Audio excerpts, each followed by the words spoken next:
Le département des ressources humaines, c'est un département très large. Et le spécialiste en recrutement ou en acquisition de talent, c'est celui qui s'occupe vraiment de toute la partie recrutement, dotation, entrevue, etc. Donc, en tant que spécialiste en acquisition de talent, mon rôle est vraiment d'être le pont entre l'employeur et l'employé. En tant que spécialiste en acquisition de talent, avec les expériences que j'ai acquises, je me suis rendu compte qu'il faut aller un peu plus loin que regarder uniquement les compétences chez un candidat. Chez un candidat, c'est important de regarder la personnalité, savoir la motivation en fait du candidat, pourquoi il a appliqué pour ce poste. C'est sur ça que je me focalise le plus pour savoir si un candidat est compétent ou pas. Le poste de spécialiste en acquisition de talent a de grandes chances de prospérer en Côte d'Ivoire, tout simplement parce que nous valorisons l'humain.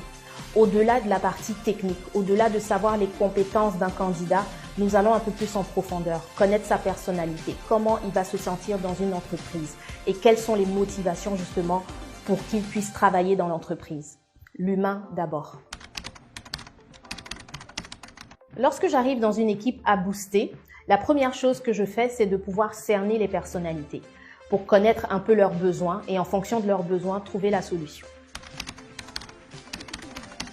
Mon conseil pour les employeurs serait d'être un modèle pour leurs employés. Habituellement, un boss, ce qu'il fait, c'est qu'il parle beaucoup plus qu'il ne pose des actions concrètes. Donc, je donnerais comme conseil de véritablement poser ces actions concrètes afin que l'employé puisse s'identifier à lui. À l'heure de la digitalisation, le spécialiste en acquisition de talent a toujours sa place. Pourquoi? Parce que la première fonction du spécialiste en acquisition de talent, c'est le recrutement. Une machine peut recruter, mais ne peut pas connaître une personnalité. Et des fois, on peut se tromper avec les compétences. C'est pour ça qu'au début, j'avais mentionné justement que je ne partais pas uniquement avec les compétences, mais j'allais beaucoup avec la motivation et la personnalité. Et ça, un ordinateur ne peut pas le faire, malheureusement. D'où l'importance de ne pas négliger le département des ressources humaines. Habituellement, les chefs d'entreprise ne trouvent pas nécessaire d'avoir un département de ressources humaines. Pour eux, ce sont plus des coûts qu'autre chose. Mais comme je disais au début, les ressources humaines sont la partie humaine. C'est vrai qu'on rentre dans une ère de digitalisation intense, mais on ne peut pas changer l'être humain. Il y a des choses que l'être humain comprend et un ordinateur ne peut pas le remplacer, tout simplement. Le choix d'un candidat impacte définitivement le profit d'une entreprise pour la simple et bonne raison que c'est l'employé qu'on a chez nous qui nous permet d'avancer dans notre profit, qui nous permet d'avoir un chiffre d'affaires assez conséquent. Un chef d'entreprise pense profit. Les ressources humaines pensent humain, pensent personnel, pensent employé. Et lorsqu'un employé est épanoui dans une entreprise, c'est un employé qui carbure, c'est un employé qui peut donner au-delà de ce qu'il est capable de donner. C'est un employé motivé et c'est ce qui permet justement de pouvoir avoir des profits. Lorsqu'on néglige ses employés, il ne faudrait pas s'attendre à des profits.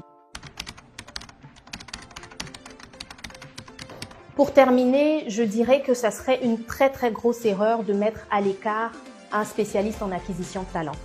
Pourquoi? Parce que le spécialiste en acquisition de talent, c'est celui qui déniche les meilleurs talents. Un chef d'entreprise n'a pas le temps de réfléchir sur le nombre d'entrevues qu'il aura à faire, le genre de profil qu'il a à engager, et c'est le spécialiste des acquisitions de talent qui s'en occupe.